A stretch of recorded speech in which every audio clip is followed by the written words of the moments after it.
Hoy repasaremos todas las figuras que se han fabricado en tamaño de la película de Tiro al Blanco. Mattel en 1999 fabricó este peluche, que si bien no es del tamaño de la película, es más grande que una figura mediana. Es en su mayoría un peluche, con algunas partes de plástico, como los ojos y la parte de arriba de la silla de montar. En el mismo año, Mattel fabricó esta otra figura, que esta vez sí es del tamaño de la película, y en añadidura tiene más piezas de plástico, como la parte de las patas en donde se colocan las herraduras de caballo, y la silla de montar en su totalidad, aunque lamentablemente el hocico siguió siendo de peluche cuando debería ser de plástico. Este tiro al blanco llamado Wild Winnie's Bullseye fue usado para los juguetes modelos fotografiados en 2001.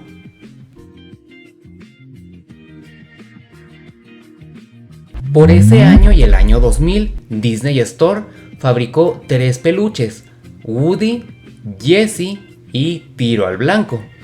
Específicamente con este Tiro al Blanco, que sigue siendo también del tamaño de la película, es el único de estos 3 en donde fue totalmente de peluche, sin incluir ninguna pieza de plástico. Durante los años siguientes, Hasbro en 2003 haría un plagio de la figura sencilla de Mattel.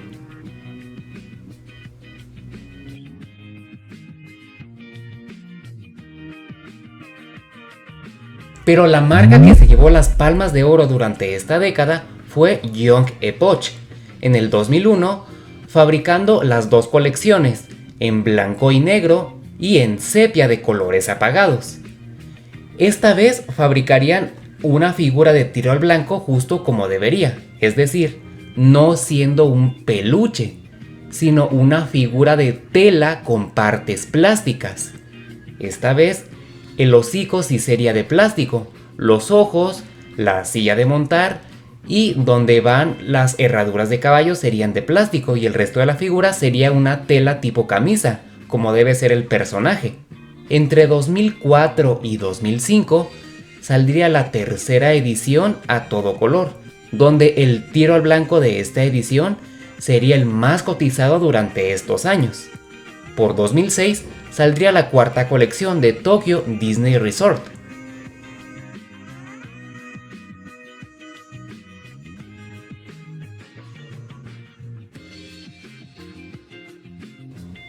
Durante la década de los 2000, los más caros y los más buscados serían los de Young Epoch, cualquiera de los 4, pero más específicamente el de la tercera edición a todo color, porque el empaque está demasiado inspirado y es demasiado fiel a lo que se ve en la película del empaque del Oloroso Pete.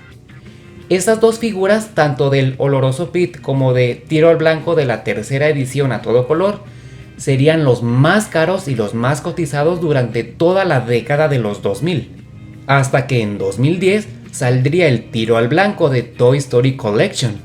De hecho, si nunca se hubiera fabricado el Tiro al Blanco de Toy Story Collection y el de Disney Store, muy probablemente el Tiro al Blanco de Young Epoch se hubiera vuelto exactamente igual de caro que Oloroso Pete de Young Epoch. En el 2010, Fenway también fabricó una versión peluche más sencilla de Tiro al Blanco, donde tiene casi todas las partes de plástico a excepción del hocico. En el 2011, Disney Store sacaría su propia versión de Tiro al Blanco, para competir un poco contra Fenway.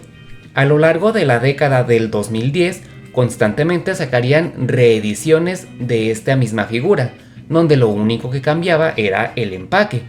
Aunque interesantemente en las primeras ediciones, los ojos de esta figura tendrían pintados los párpados arriba y abajo. Y en las ediciones siguientes, únicamente le pintarían los párpados en la parte de arriba. En general, se veía a este tiro al blanco de Disney Store como un buen sustituto para quien se le pudiera complicar adquirir el de Toy Story Collection. En cuanto al tiro al blanco versión peluche sencilla de Fenway, a lo largo de la década, también tendría varias reediciones, donde lo único que iría cambiando es el empaque.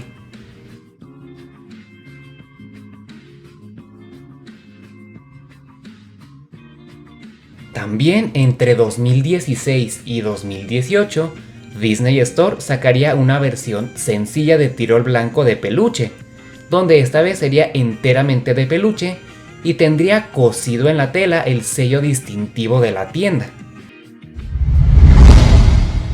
Es interesante que si en 2010 Toy Story Collection hubiera fabricado a una figura del oloroso Pete, el de Young Epoch, nunca se hubiera hecho tan caro como se fue haciendo año con año durante la década de 2010, sino tal y como pasó con el Tirol Blanco de esta marca, en cuanto llegó el de Toy Story Collection y un poco después el de Disney Store, dejó de ser el más caro y el más buscado.